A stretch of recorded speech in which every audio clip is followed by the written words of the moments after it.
Hello students. तो आज हम अपना बीएसटी का टॉपिक शुरू कर रहे हैं। लेसन नंबर एक ही है हमारा, जिसका नाम है meaning, concepts and importance of management.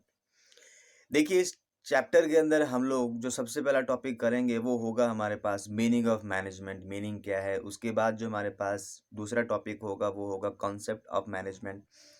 अब यहाँ पे कंफ्यूजन में बिल्कुल ना आइएगा, क्योंकि अगर आपके सामने बुक होगी तो आप यहाँ पे कंफ्यूजन में आ जाओगे कि मीनिंग और कॉन्सेप्ट तो सर सेम सेम लग रहा है, तो फिर इनको अलग अलग यहाँ पे बताने का ताल्लुक क्या है, मतलब क्या है, क्या फ़र्क है। देखिए, क्वेश्चन की थीम के अकॉर्डिंग यहाँ पे इनको अलग अलग करके दिया जाता है।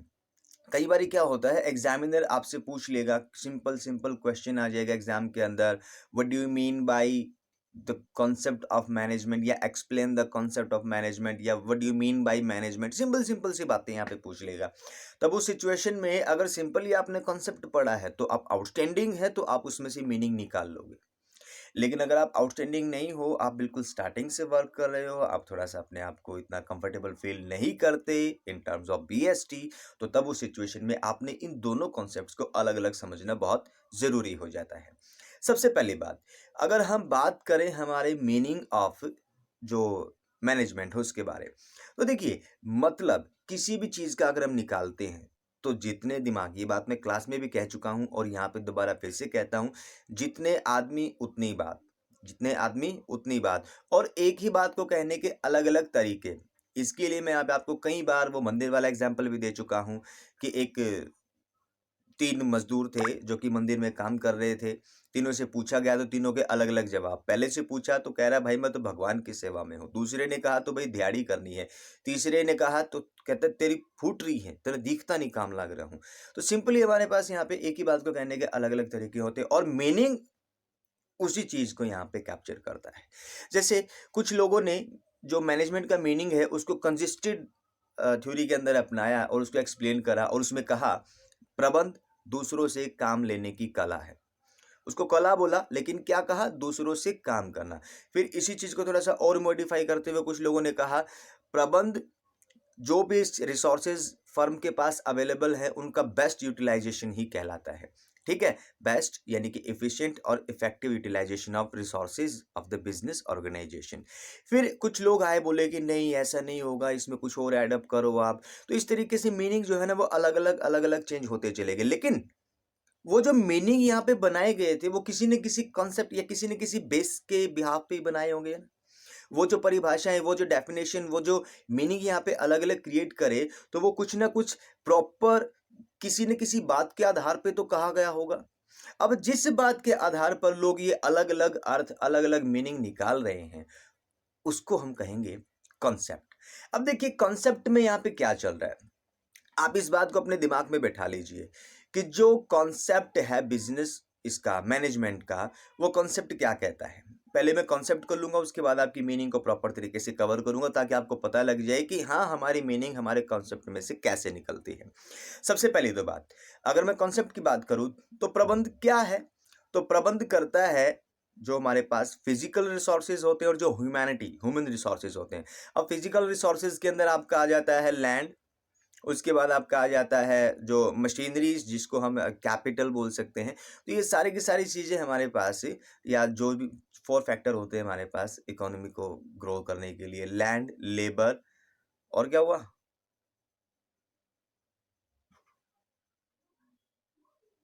नहीं पता लगा। देखिए, हमारे पास है लैंड, लेबर, और जो हमारे पास रॉ मटेरियल या मशीनें हो जाती है, और उसके बाद आता है कैपिटल।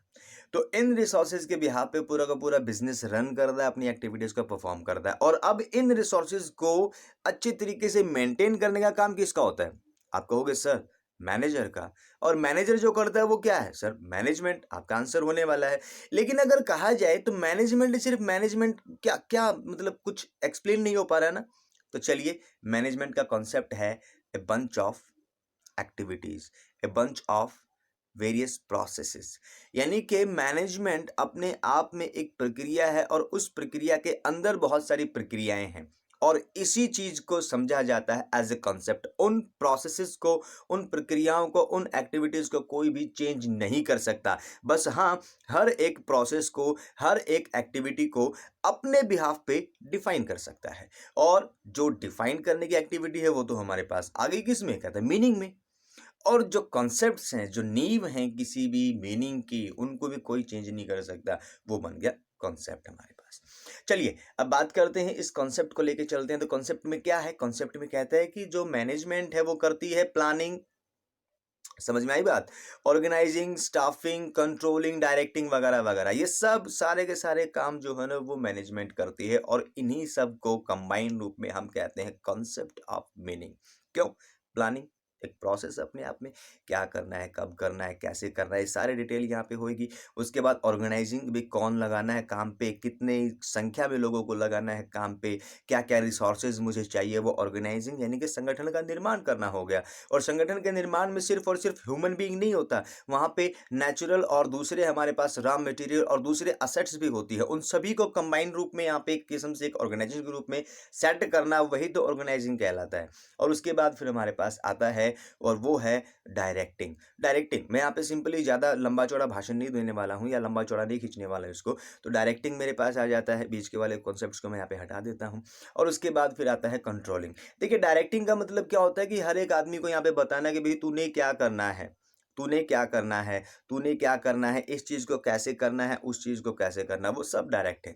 ठीक है, जैसे मूवीज़ के डायरेक्टर होते हैं भाई, कट कट कट कहते हैं जो लोग, एक्शन बोलते हैं, वो सारे के सारे डायरेक्टर्स लोग होते हैं। और उसके बाद फिर आता है कंट्रोलिंग। और अगर कोई काम ढंग से ना करे तो तब आती है मैनेजमेंट की बात, वो कहता है कंट्रोल करना, रिसोर्सेज के ऊपर कंट्रोल। रिसोर्सेज कौन से? Human being as well as physical things जो भी अवेलेबल बिजनेस के अंदर है, तो उनको यहाँ पे क्या करता है? कंट्रोल करने का काम वो करता है। ये चीज़ थी हमारे पास कॉन्सेप्ट जो कि इसके अंदर मेंशन है।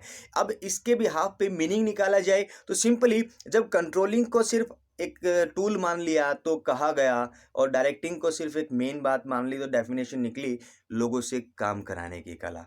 जब यहाँ पे जो मानव को एक रिसोर्स के रूप में इस्तेमाल समझा गया, तो तब वहाँ पे समझा गया, कहा गया कि मानव को नियंत्रण करने की कला या नियंत्रित तरीके से। लेकिन अगर कंबाइंड रूप में देखा जाए तो मैनेजमेंट क्या है? तो मैनेजमेंट किसी भी संस्था के रिसोर्सेज को बेस्ट यूटिलाइज करने के लिए किए गए सारे के सारे एफर्ट्स का कॉम्बिनेशन है। ये हमारे पास मीनिंग की बात हो जाती है, यानी कि मीनिंग जो है ना वो हमारे कॉन्सेप्ट्स के बिहाफ पे ही प्रॉपर तरीके से निकाली जाती है। तो प्लीज़ इन दोनों कॉन्सेप्ट्स में बिल्कुल भी अपने आप को कंफ्यूज्ड फील ना कराइएगा। और अगर मान लो कोई भी क्वेरी आपकी अब भी बचती है तो यू आर फ्री, 10 बजे पक्का मिलेंगे। लेकिन हाँ,